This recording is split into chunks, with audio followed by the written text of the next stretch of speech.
Hello, welcome to the first episode in a new tutorial series where I'm going to be showing you how to create Terraria in Python. This tutorial series is going to be using the Pygame library for this. It's not going to be a Python tutorial, it's going to be more of a game development and Pygame tutorial. So I do assume that you have like a little bit of knowledge of Python. You don't have to be a master. I expect you to know at least like beginner to intermediate level stuff. Anything above that, I'm going to go ahead and explain for sure. So yeah, with that being said, let's get into it. So the first thing you want to do is install Pygame if you haven't already. The way you can do that is by simply opening up a terminal. And then in this terminal here, you want to just run pip install Pygame. And mine says requirement already satisfied, but yours is going to do a ton of loading and downloading. On Mac, you do pip3 install Pygame, all one word for pip3. And if your pip is broken like mine was, you can do py-m install Pygame, and that could work as well. One of those three should work. And now you have Pygame on your computer. So very cool, very cool. Now to get started. So the first thing we want to do is we want to create our entry point, which means where the program starts. And we're going to also put our game loop there. So here we're going to create a main.py. And this is going to contain our game loop and stuff like that. So the first thing we want to do is import Pygame, so that we're able to use Pygame in this file. We want to also import system. And now we are going to use an object-oriented approach to this game. And the reason is because while it is under a lot of criticism, I do still believe that for most people, creating a video game, the best way to do it is object-oriented method. I think that doing it functionally, especially for beginners, can be very, very difficult. So just using an object-oriented structure will make it a lot easier. And most games anyway still do that. So with that being said, let's go ahead and create our game class. So let's create a class called game. And then we're going to create a constructor, which is the dunder method init, which means double underscore.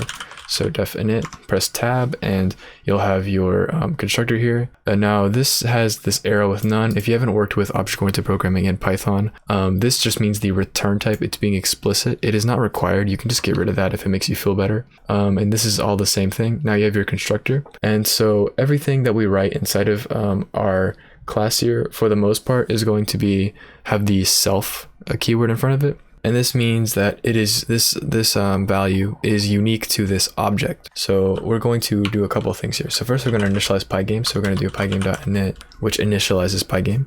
Then we want to create our screen. And for this, we're going to store it in a variable because we're going to be using the screen a lot. So we're going to do self.screen equals pygame.display.setMode. And this takes in a tuple argument with the width and the height.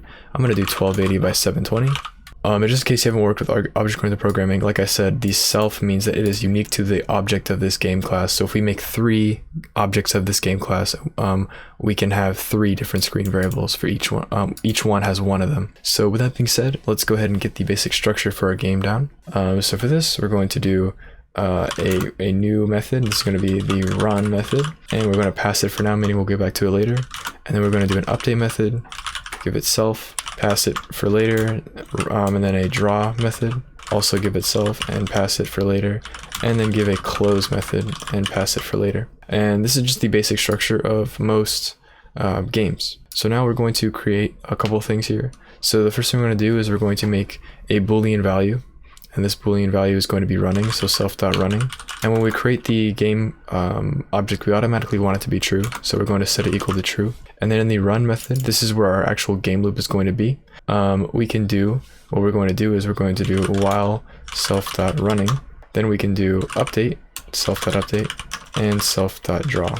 So this is basically saying that while running is true, we're just going to update and draw this every single frame. And so now what we can do is we can do a couple more things. So don't go ahead and do not run your program yet, because if you do, you're going to have a couple issues. One, we're not updating the display, and so let's go ahead and update our display. So for that, we're going to do pygame.display.update, and it automatically knows to point to this screen because we set the mode to this screen. And now we want to do one more thing, because right now, Pygame does not know.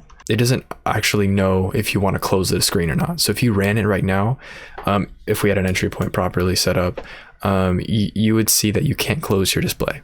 And so the problem is that Pygame doesn't know that you want to close it. So you have to explicitly check if you have a close event happening, and then if you do, then actually close the display. So for this, we're going to poll the events, and so that's just a simple for loop. So we do for event in Pygame dot event dot get if event dot type equals Pygame dot quit. Then what we're going to do is we're going to set running equal to false,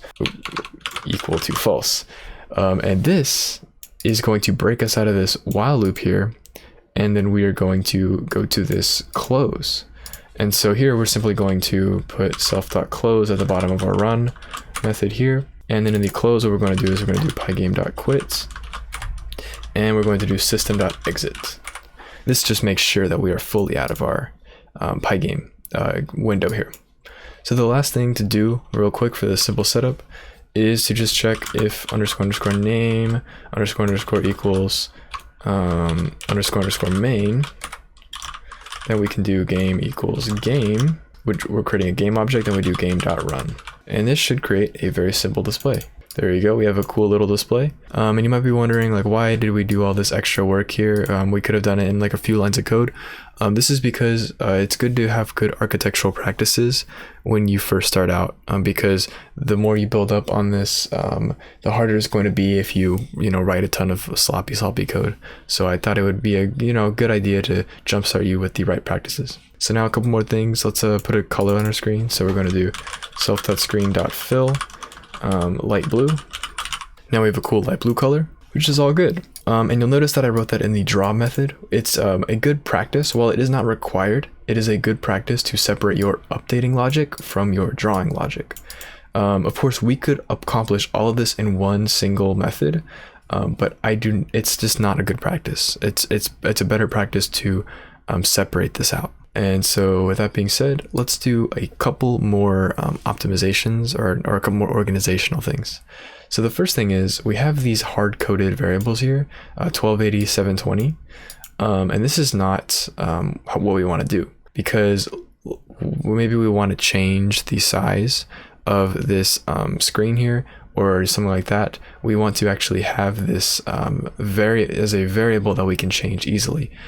So for this, we're going to create a new file, and I'm going to call it globals.py. And this is going to have the screen width equal to 1280 and the screen height equal to 720. Notice how I'm writing them in all caps. This means that they are constants. So while this might not be the case, we might make it so you can adjust the screen size. We're just defining them as constants for now, because the convention for this is all caps. Of course, they aren't actually constants. You could change them, but when you see an all caps variable like this, it means don't touch it. So now what we can do is we can say from globals import all, and then instead of these, we can do screen width and we can do screen height. And then there's one last thing that we can do here. So while we can't see it, the FPS, whenever we run this, is going all over the place. And so what we want to do is regulate the FPS on our game. This is for a lot of different reasons, for like calculations and for physics and stuff. It's just better to have a consistent frame rate. So for this, we're going to create a clock using Pygame's built-in clock. So we're going to do self.clock equals pygame.time.clock. And this is just creating a clock object. Now all we do is in the update, we're going to do self.clock.tick.